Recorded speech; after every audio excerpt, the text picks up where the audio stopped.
जैसा कि हम लोग सभी जानते हैं कि ब्लास्टिंग जब जब हम करते हैं, हर बार करते हैं, ओपन कास्ट माइन में या कहीं भी अंडरग्राउंड में करें, हर बार हम लोग कुछ नया सीखते हैं। ये सारे जो नया सीखते हैं या नया पाते हैं, जबकि एक्सप्लोसिव भी वही रहता है, हमारी माइंड भी वही रहती है। सिर्फ चूँकि हर बार हमारा जो ग्राउंड है वो चेंज हो जाता है। तो ये जो हम आज देखने वाले हैं, जो ड्रिल पैटर्न, जो अभी अब हम लोग ने पिछले वीडियो में हमारे आपने देखा होगा कि ओपन कास्ट ड्रिलिंग पैटर्न का जो वीडियो है, उसमें हमने बताया था कि हमारे ड्रिल पैटर्न कितने प्रकार के होते हैं और उसमें क्या क्या उसके साइज का जो एक नाप है या एक जो उसकी जो स्पेसिफिकेशन दिया गया होगा बेंच हाइट के अनुपात में, वो उतना ज़रूरी क्यों है, उसका साइज उतना ही रहने से क्या क्या फ़ायदे हैं और क्या क्या नुकसान है, वो हमारे सारे अपने पिछले वीडियो में देखे हैं। तो आज के वीडियो में हम लोग आज बात करने वाले हैं कि ब्लास्टिंग का सीक्वेंस क्या होता है और उसका क्या क्या फ़ायदा होता है, और अलग अलग जियोलॉजिकल कंडीशंस के लिए अलग अलग अनुभव उसके, मेरा अनुभव आपको अलग होगा, आपका अनुभव अलग होगा, इनका अनुभव अलग होगा।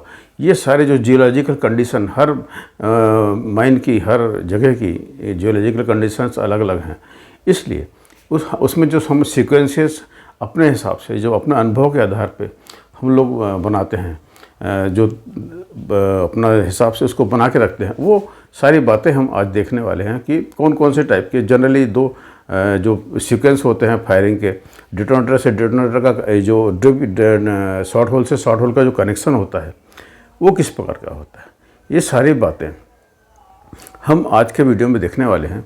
और ये सारी बातें माइनिंग रिक्वायरमेंट्स के हिसाब से, हमारे प्रोडक्शन के टारगेट के हिसाब से बदलती रहती हैं। और सबसे बड़ी बाधा हमारे सामने आती है ओपन कास्ट माइनिंग में, वो आती है लैंड की, ज़मीन की। ज़मीन होती है बड़ी लिमिटेड और उसके आजू बाजू में जो पब्लिक प्रॉपर्टी होती है, गवर्नमेंट प्रॉपर्टी होती है, टैंक्स होते हैं, तालाब, नदी या कोई बड़ा हैबिटेट गांव होता है, उनकी भी सुरक्षा करना है, पर्यावरण की सुरक्षा करना है। उसी को देखते हुए जो हमारा ब्लास्ट पैटर्न और ब्लास्ट डिज़ाइन को बनाया जाता है, बारूद कंपनी और हमारे खास माइनिंग इंजीनियर और कर्मचारी मिलकर उसमें कुछ कुछ बदलाव करते रहते हैं, क्योंकि समय के मांग के हिसाब से। तो आइए देखते हैं, शुरू करते हैं हमारा आपका आज का video mining classroom with Tulsidas Vishwakarma में। शुरू करते हैं। पहले सब्सक्राइब कर दीजिए और अगर आपको अच्छा लगता है और किसी के काम आता है तो उन सबको इसको फॉरवर्ड करिए। तो आइए शुरू करते हैं। पहले आप लोग स्क्रीनशॉट ले लीजिए।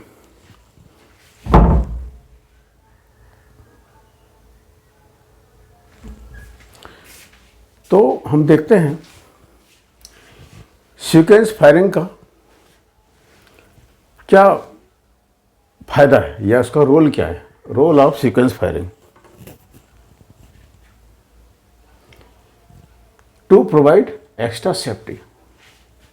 जो जनरल हम फायरिंग करते हैं तो उससे क्या होता है कि हमें ये सीक्वेंस की जो फायरिंग हम करते हैं, या अगर हम लोग ढंग से अपने तरीके से अपने हिसाब से उसको बना लें तो ये हमको एक्स्ट्रा सेफ्टी प्रोवाइड करता है। और फ्री फेस तो प्रोवाइड कर, सारे जो सीक्वेंस फायरिंग है या ब्लास्टिंग पैटर्न्स होते हैं उसमें फ्री फेस प्रोवाइड करने के लिए सबसे प्राथमिकता उसी को दी जाती है। क्योंकि देखिए फ्री फेस जो होता है वो बहुत मायने रखता है। फ्री फेस मिलने से जो ब्लास्ट अच्छा होता है, वाइब्रेशन कम होता है, सारी बातें हम आगे देखने वाले हैं कि फ्री फेस के से रिलेटेड क्या क्या चीज़ें हैं जो बदलती हैं। फ्री फेस जो होता है, फ्री फेस प्रोवाइड करता है, मिनिमम ग्राउंड वाइब्रेशन मिलता है हमको, ग्राउंड का वाइब्रेशन मिनिमाइज हो जाता है, जो एक बहुत बड़ी उपलब्धि होती है। और ऑप्टिमम एक्सप्लोसिव को हम लोग यूज़ कर पाते हैं। एक्सप्लोसिव को जितना कम से कम आप यूज़ करेंगे उतना ही हर चीज़ के लिए अच्छा है। माइनिंग के लिए भी अच्छा है, एनवायरनमेंट के लिए भी अच्छा है और जेब के लिए भी अच्छा है, इकोनॉमिक भी होता है और सेफ्टी के लिए भी अच्छा है। ऑप्टिमम एक्सप्लोसिव का यूज़ और और क्या क्या रेगुलेट करता है ये? Blast, mines, mineral size. जो है मिनरल का साइज को, जो ब्लास्ट है हमारा, उसको भी रेगुलेट करता है। हमारी रिक्वायरमेंट के हिसाब से मिनरल का साइज हम सीक्वेंस फायरिंग के द्वारा प्राप्त कर सकते हैं। और मिनरल को किस प्लेस पे हमको लाना है वो भी हम लगभग कुछ दूरी तक तय कर लेते हैं, क्योंकि हमारे सीक्वेंस फायरिंग में हमारे अनुभव के आधार पे हमको मिनरल कहाँ पे चाहिए वो लगभग हम प्राप्त कर लेते हैं। और थ्रो, उसका थ्रो भी हम लिमिटेड कर लेते हैं। थ्रो पे भी नियंत्रण हम लोग कर लेते हैं। और उसकी क्वांटिटी को तो हम लोग करते ही हैं, उसी के लिए हम बनाते हैं सब। ये क्वांटिटी हमको कितनी चाहिए उसके हिसाब से। अब देखते हैं डायरेक्शन। डायरेक्शन ऑफ थ्रो क्या रहेगा, ये भी सीक्वेंस फायरिंग में हमको मिलता है। और डस्ट कंट्रोल तो भी करता है, नॉइज़ कंट्रोल भी होता है, और हार्मफुल गैसेस का जो प्रोडक्शन होता है एक्सप्लोसिव के यूज़ से, उसको भी हम लोग लिमिटेड कर लेते हैं। और एनवायरनमेंट, माइन का जो पूरे देश का एनवायरनमेंट है उसको भी हम लोग, या उसके आसपास का एनवायरनमेंट है उसको भी हम लोग एक तरीके से बहुत सेव करते हैं। और माइन की प्रॉपर्टी को भी हम लोग नुकसान होने से बचाते हैं। और इकोनॉमी, ये सारी सीक्वेंस फायरिंग से इकोनॉमी भी होती है। जैसे एक्सप्लोसिव कम लगेगा, ग्राउंड वाइब्रेशन कम होगा, कम जो है लैंड के कारण जो वाइब्रेशन नहीं होगा, तो जो लैंड के कारण जो डिस्प्यूट हो रहे हैं वो भी अगर एक तरीके से कम हो जाते हैं या ख़त्म हो जाते हैं, तो वो भी हमारी इकोनॉमी पे असर डालते हैं, क्योंकि हमको उनको बार बार कंपनसेशन या उनको कुछ भी फ़ायदे देना पड़ता है, तो वो हमारी इकोनॉमी पे असर डालते हैं। और हमारे उसका टाइम भी बचता है, और कॉस्ट भी बचती है। वो इकोनॉमी से रिलेटेड कॉस्ट भी बचती है, मैन पावर बचता है। आदमी का जो लगाते हैं मैन पावर, उसकी में भी बचत आती है। और क्वालिटी कंट्रोल भी होता है।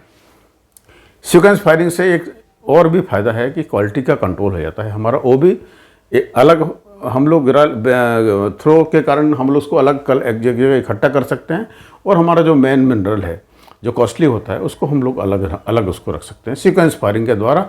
ये हमारे अनुभव पर निर्भर करता है कि हम लोग उससे कैसे उसका लाभ ले सकते हैं। तो आइए हम देखते हैं, क्योंकि सब लोग जानते हैं कि drill pattern open cast mine में दो प्रकार के ही होते हैं। एक होता है ग्रिड पैटर्न, रेक्टेंगुलर पैटर्न या ट्यूबुलर पैटर्न। दूसरा पैटर्न होता है स्टैगर्ड पैटर्न। स्टैगर्ड पैटर्न में, ग्रिड में तो आप जानते हैं कि इस प्रकार के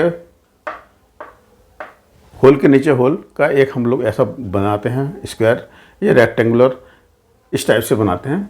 और दूसरा बनता है स्टैगर्ड में, क्या होता है दो होल के बीच में एग्जैक्ट उसके नीचे होल परपेंडिकुलर ना रखे, उसके दोनों होल के बीच में एक होल आ जाता है। ये जो सॉफ्ट ग्राउंड होता है वहाँ पर हमारे ये स्टैगर्ड पैटर्न काम में आता है। जहाँ पे हार्ड रॉक होता है वहाँ पे ये इस टाइप का पैटर्न इशू होता है। और ये जब हार्ड रॉक के हार्डनेस के कारण ये जो दो होल के बीच की जो स्पेसिंग है वो कम ज़्यादा होती रहती है।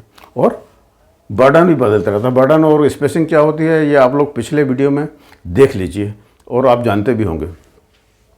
तो दो टाइप के पैटर्न होते हैं, ग्रिड, रेक्टेंगुलर या स्टैगर्ड, दो टाइप। तो हम देखते हैं उसमें किस टाइप से सीक्वेंस फायरिंग की जाती है, कितने प्रकार से की जा सकती है, उसके कनेक्शन होल टू होल किस टाइप से होते हैं। तो आप सभी लोग जानते हैं कि रो में उसमें डिले देने के लिए रो से रो के बीच की, उसमें हम लोग या तो डिले यूज़ करते हैं या फिर क्या बोलते हैं उसको, रिले यूज़ करते हैं। उसको यूज़ करते हैं, दो लाइन के बीच में रिले यूज़ कर सकते हैं, या होल टू होल भी कर सकते हैं, या डिले यूज़ कर सकते हैं, डिले डिटोनेटर या ये कर सकते हैं। तो ये करते हैं। तो ये हम लोग उसमें देखते हैं। पहले स्क्वायर पैटर्न में एक हमारी जो होती है डायगोनल सीक्वेंस ऑफ फायरिंग, उसमें ये हो गई 0 वाली लाइन, ये हो गई 1 नंबर की लाइन, ये पहले ये फूटेगा, फिर ये ब्लास्ट होगा, ये ब्लास्ट होगा, ये तीसरे नंबर का ब्लास्ट होगा, ये देखिए होल से होल का कनेक्शन है ये तीसरी लाइन है, ये चौथी लाइन है, ये पांचवी लाइन है, ये छठवीं लाइन है। इसका डायरेक्शन किधर है आप देख रहे हैं, इस साइड ऐसा। अब इसी में देखते हैं रेक्टेंगुलर या स्क्वायर या ग्रिड में लाइन फायरिंग या रो फायरिंग या सिंपल रो की जो सिंपल फायरिंग होती है। ये देखिए ये 1, ये 2, ये 3, ये 4, ये 5, इसका डायरेक्शन ऐसा है। तो हमारे रिक्वायरमेंट के हिसाब से हम इसका थ्रो डिसाइड कर लेते हैं। तो ये तो हुआ स्क्वायर या ग्रिड पैटर्न में। अब स्टेगर्ड में देखते हैं। स्टेगर्ड में डायगोनल का कनेक्शन कैसा होगा, 0 की लाइन हो गई, और ये 1 की लाइन हो गई, ये 2 की हो गई, ये 3 की हो गई, ये 4 की हो गई। यह होल की संख्या के हिसाब से आगे भी कम ज़्यादा भी हो सकती है। अब स्टेगर्ड में ये आप देख लीजिए रो सिंपल रो फायरिंग जो हो गई, सीक्वेंस फायरिंग, ये 1, ये 2, ये 3, ये 4, ये 5। ओके, अब देखते हैं इसी में वी पैटर्न की जो फायरिंग होती है,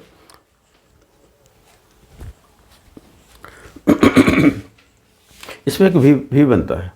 जैसे चूँकि सारे कुछ लोग अंडरग्राउंड से भी होंगे, वो जानते होंगे कि हम लोग जब अंडरग्राउंड में ब्लास्टिंग करते हैं तो पहले कट होल्स को ब्लास्ट करके फ्री फेस बनाते हैं। तो इसमें क्या होता है, इसमें वी पैटर्न बनता है। इसमें वी होता है, ये 0 की लाइन हो गई, ये वी हो गया कनेक्शन। होल्स वही हैं, बस हमारा जो कनेक्शन बिटवीन शॉर्ट होल्स जो है वो चेंज हो जाता है। ये इस टाइप से बनाते हैं। ये 1 नंबर की लाइन हो गई, ये ऐसा भी टाइप से पैटर्न बनता है। ये दूसरे नंबर की लाइन हो गई, ये तीसरे नंबर की लाइन हो गई। इस प्रकार से ये पहले ये ब्लास्ट होगा, फिर ऐसा ब्लास्ट होगा, फिर ऐसा ब्लास्ट होगा, फिर ऐसा ब्लास्ट होगा। तो ये सारा free face, maximum free face provide करने की कोशिश करते हैं ये। तो ये हुआ वी पैटर्न, किसमें, ये आपका स्क्वायर पैटर्न में। अब इसी में एक आता है, अब देखते हैं स्टेगर्ड में क्या होता है। स्टेगर्ड में वी पैटर्न कैसे बनता है। अब देखिए इस टाइप से 0, 1, 2, 3 या 4, ये हुआ स्टेगर्ड में वी पैटर्न कैसे बनता है। अब देखिए V1, इसी में एक V1 होता है। ये हमारी रिक्वायरमेंट के हिसाब से हम लोग करते रहते हैं। ये V1 भी हो सकता है, V2 भी हो सकता है, और भी इसमें जो दूरी बढ़ती जाएगी तो उसमें अपना अपना बहुत सारे लोगों ने अपना अपना नाम दे रखा है। तो ये V2 हो गया, ये हुआ 0 की लाइन। ये दो लोगों ने, पहले हम लोगों ने सिंगल होल से कनेक्ट किया था तो उन लोगों ने 2 होल लिया, तो ये जो फ्री फेस का स्पेस जो है थोड़ा और बढ़ गया। तो ये हुई 1 की लाइन, ये हुई 2 की लाइन, ये हुई 3 की लाइन, ये हुई 4 की लाइन, ये हुई 5 की लाइन, 5वें नंबर की लाइन। तो ये V1 pattern of blasting. Okay, अब देखते हैं स्टेगर्ड में V1 टाइप की जो सीक्वेंस फायरिंग है वो किस टाइप से होती है। ये देखिए, ये 0 हो गए, 1 नंबर की लाइन हो गई, ये सेकंड की लाइन हो गई, ये सब होल के कनेक्शन बीच में आपस में, ये 30 की लाइन हो गई, ये चौथी लाइन हो गई। तो ये V1 का पैटर्न टाइप का पैटर्न जो है ये किस में हुआ, स्टेगर्ड में। और ये V1 का पैटर्न हो गया किस में, स्क्वायर ग्रिड या रेक्टेंगुलर पैटर्न में। इसमें क्या होता है, बिग पार्टिकल साइज बनते हैं, और ये सॉफ्ट रॉक में काम आता है V1 पैटर्न।